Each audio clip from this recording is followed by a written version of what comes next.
नमस्कार, मेरा नाम है डॉक्टर पुरु धवन और आज इस वीडियो में हम बात करने वाले हैं पैरालिसिस के बारे में। समझेंगे कि किस टाइप से हमें ट्रीटमेंट देना चाहिए जब किसी पेशेंट को पैरालिसिस का अटैक होता है। अक्सर जब किसी को पैरालिसिस का अटैक होता है, ब्रेन स्ट्रोक होता है, वो घबरा जाता है, उसे समझ में नहीं आ रहा कि मेरे लिए सही क्या है, गलत क्या है, मुझे क्या चीज़ करनी चाहिए, क्या चीज़ छोड़नी चाहिए। हर जगह से हमें एडवाइस मिल रही होती है और उस एडवाइस के बीच में कहीं न कहीं पेशेंट और पेशेंट के घर वाले बहुत ज़्यादा परेशान होना शुरू कर देते हैं। कोई कहता है इधर जाओ, कोई कहता है उधर जाओ, कोई कहता है मंदिर जाओ, कोई कहता है कि मज़ार जाओ और वो पेशेंट परेशान, वो हर धक्के खाना शुरू कर देता है और ऐसी कंडीशन में जहाँ पे उसके लिए चलना-फिरना सब कुछ मुश्किल है। तो अब हम समझेंगे बीमारी को किस तरह से सही तरीके से अप्रोच लेके चलना है।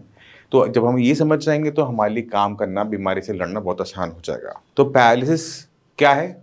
आपका हाथ-पैर की ताकत गई है चलने की, बट दिक्कत क्यों हुई? क्योंकि आपके ब्रेन के अंदर, आपके दिमाग के अंदर कोई क्लॉट आया था, कोई नस फटी थी जिससे ब्रेन के किसी हिस्से को नुकसान पहुंच चुका है। तो सबसे पहला काम होता है, जब आपको पता लग जाए कि आपको कोई दिक्कत हो रही है, हाथ-पैर नहीं चल रहा, पहला काम है हॉस्पिटल जाना।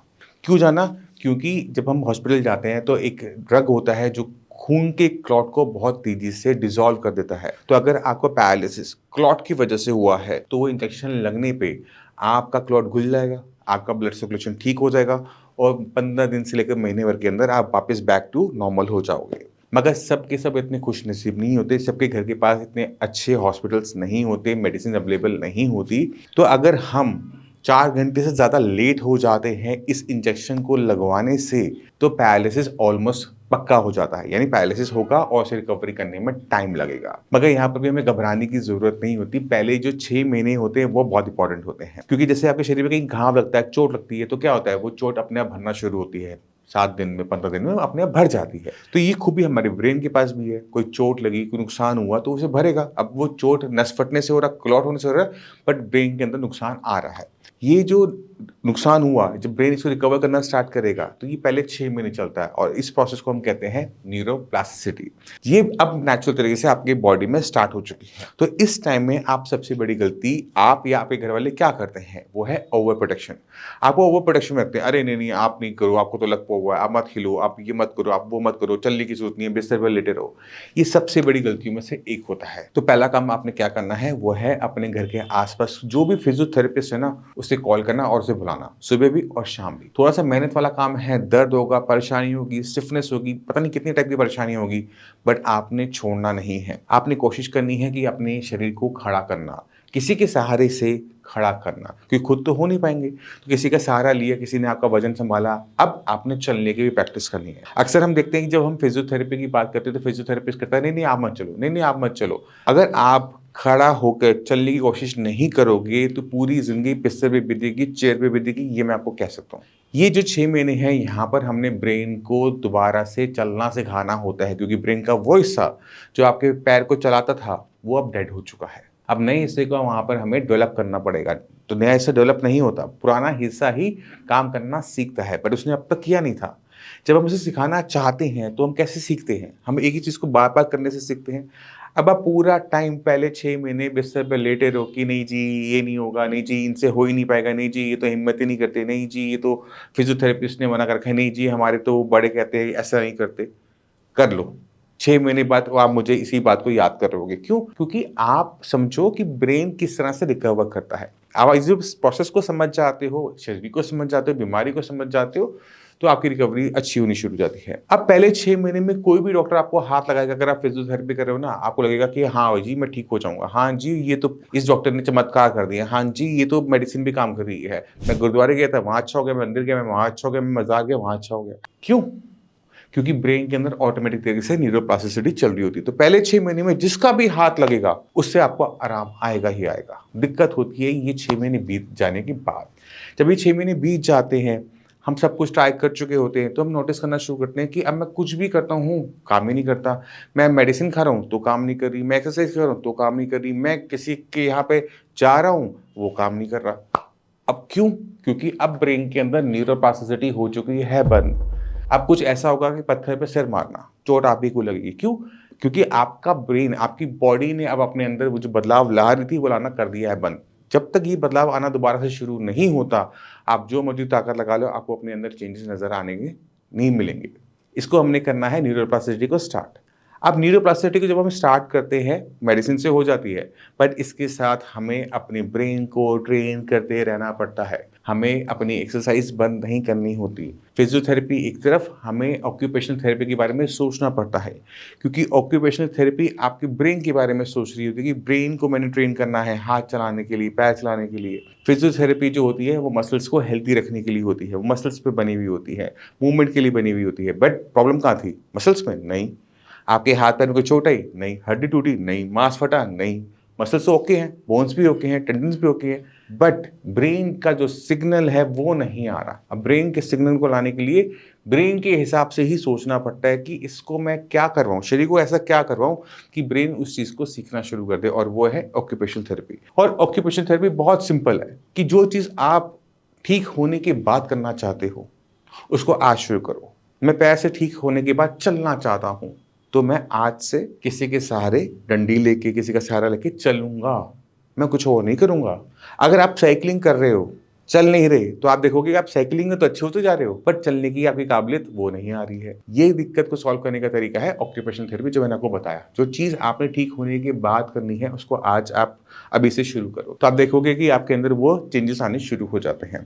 तो ये बेसिक बेसिक चीज़ें हैं जिसका आपको ध्यान रखना होता है। जब हम किसी को पैरालिसिस का पेशेंट देखते हैं तो कहते हैं कि अरे आपने ये नहीं खाना, वो नहीं खाना। जब हम खाने पीने पे बहुत ज़्यादा रिस्ट्रिक्शन लगा देते हैं कि नॉनवेज बंद, तेल बंद, घी बंद, पेशेंट का खाना बिल्कुल सूखा, सब्जी उबली हुई, पेशेंट और बीमार होना शुरू हो जाता है, पेशेंट और वीक होना शुरू हो जाता है, क्योंकि पेशेंट की जो एपेटाइट है, भूख है, वो खत्म होनी शुरू हो जाती है, क्योंकि उसे खाने में टेस्ट नहीं आ रहा होता। जब बॉडी में वीकनेस है, बॉडी उठेगी नहीं। तो आपने करना क्या है? खाने को करना है प्योर वेजिटेरियन। खाने में डालनी है खूब सारी दालें, दूध और रोटी और चावल। घी की मात्रा करनी है कम। जब आप खाना अपना बैलेंस कर देते हो, जिसके अंदर सब्जियों की मात्रा ज़्यादा है, खाने में टेस्ट मसाले-वसाले इस्तेमाल करते हो कि पेशेंट उसको अच्छी मात्रा में खाता रहे। जब बॉडी में ताकत अच्छी जा रही है, तो बॉडी उसको रिस्पॉन्ड करती है। इवन मैं तो ये भी सजेस्ट करता हूँ कि जो पैरालिसिस के पेशेंट जो एग्स खा लेते हैं, वो एग व्हाइट का सेवन ज़रूर करें, क्योंकि बॉडी को प्रोटीन की रिक्वायरमेंट होती है हीलिंग प्रोसेस के लिए। अब आपकी बॉडी में प्रोटीन ही नहीं है, हम सोचेंगे अरे वो तो ठीक हो जाएगी अपने आप, ऐसा नहीं होता। तो अगर आपका पैरालिसिस पुराना हो चुका है, तो आपको करना क्या है? आपको न्यूरोप्लास्टिसिटी स्टार्ट करनी है। अगर पैरालिसिस अभी आपका रिसेंट में हुआ है, तो आपको पता होना चाहिए कि आपने क्या अप्रोच लेनी है। अगर अभी हुआ है, तो गो टू हॉस्पिटल सबसे पहले।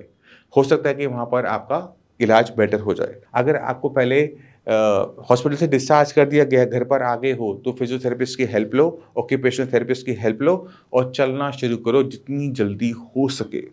और जो लाड प्यार घर वालों से मिल रहा है, उसको करो मना कि मैं ये नहीं करूँगा, मेरे को अपनी एक्सरसाइज करनी है, तुम यहाँ से बाहर हो जाओ। उसके बाद अगर आपका 6 महीने से ज़्यादा पुराना हो चुका है, तो मैंने आपको बताया जब तक न्यूरोप्लास्टिसिटी स्टार्ट नहीं होगी, आप जो मर्ज़ी ताकत लगा लो, आपको चेंजेस अपनी बॉडी में बहुत कम या फिर ना के बराबर नज़र आएँगे। उम्मीद करता हूँ समझ गए होंगे। जाने से पहले पेशेंट से ज़रूर मिल के जाना। इसी के साथ दादा नमस्कार। नमस्कार जी। कैमरा इनकी तरफ कर दो जरा। ठीक है, चलो और ऐसे चलो। उंगलियों से फोड़ो रहा। ठीक है, हाथ उठाओ, वहीं रुको, हाथ उठाओ, उंगलियां बंद करो, मुट्ठी बनाओ, दोनों हाथ की बनाओ, रुक जाओ, चलना बंद करो, मुट्ठी बनाओ, वही बन कीजिए दोनों। दोनों हाथ की मुट्ठी बनाओ, दोनों हाथ का बनाओ मुझको। खोलो, हाथ बंद करो। खोलो, बंद करो, मेरी तरफ देखो श्याम जी, हाथ को इस तरह से करो, कंधे से छूने की कोशिश करो, कीजिए, ऐसा ऐसा कीजिए। दोनों कीजिए। ठीक है। दवाई लेते हुए कितना टाइम हो गया? दवाई सर पिछले अक्टूबर से लिया था सर, अक्टूबर 25 से। और अक्टूबर 25 में क्या कंडीशन थी आपकी? ये सर उसी समय तो जीरो ही था। बिल्कुल जीरो थे, तब हाथ पैर चल रहा था? 10% था, 10% था सर। हाथ पैर उस टाइम में चल पा रहे थे, नहीं चल पा रहे थे? अब तक पाना था, लेकिन बड़ा दिक्कत हुआ एकदम, वो प्रॉब्लम बहुत प्रॉब्लम था। उससे तो बहुत बेहतर है अभी। अच्छा, काम क्या करते हो? सर एमईएस में है आप। किसमें? डिफेंस में। डिफेंस में? डिफेंस में। अच्छा, हाँ जी। तो अभी छुट्टी मिली हुई है? छुट्टी सर मेडिकल में है, एक आदमी देके रखा है हम, अपना आदमी। अच्छा, अपना आदमी देके रखा है हम सर। चलो अब जल्दी जल्दी आपको ठीक करते हैं, ठीक है। अब मेरी बात ध्यान से सुनो, ठीक है। अब आपने करना क्या है, एक तो आपने जूते पहनने हैं, अच्छा ठीक है चप्पल चप्पल पहनना अब आप करोगे बंद, ठीक है। उसके बाद आपने जब पैर रखोगे, पैर आपने जमीन पे पहले एड़ी रखनी है, देख मेरी तरफ देखो, मेरी तरफ देखो, एड़ी पहले जमीन पे लगानी है, फिर पंजा लगाना है, एड़ी पंजा, ठीक है। तो पैर जब रखोगे जमीन पे, पैर रखोगे तो एड़ी को, एड़ी बल्कि बल रखना है, हाँ जी ठीक है। तो जो चाल है आपकी कि ठीक हो जाएगी, क्योंकि आपकी वो कहते हैं ना, जैसे पैर ठीक हो चुका है, आदत बन गई है पैर को इस तरह से रखने की, वो बदल जाएगा, ठीक है। ठीक है सर प्लस में पैर को गर्म पानी में बैठ के डाल के सिकाई करना, गर्म पानी में डाल के सिकाई करना, क्योंकि उंगलियां थोड़ी सी लचीली हो जाएंगी तो वो फैल जाएंगी, वो टाइट नहीं रहेंगी, हाँ ठीक है। ठीक है सर हो जाएगा, हाँ जी चलो ठीक हाँ है। सर उसका दवाई होने से थोड़ा दीजिए ना हमको उसका आकलन का हाँ उनका भी वही थोड़ा दूसरा प्रॉब्लम है वो मैं डलवा रहा हूँ, दवाई डलवा रहा हूँ, काम आकलन वाली में डलवा, बोली में ठीक है, हाँ जी हाँ जी हाँ जी ठीक है। एक्सरसाइज यहाँ से कर लेना, ठीक है। हाँ ऐसे सब बढ़िया है सर अभी इम्प्रूव है बहुत इम्प्रूव है खाली उंगली में सर तो हाँ वो भी ठीक हो जाएगा, टेंशन मत लो, ठीक है। हाँ जी हाँ जी चलो ठीक है, मिलते हैं, जल्दी मिलते हैं। नमस्कार सर नमस्कार जी।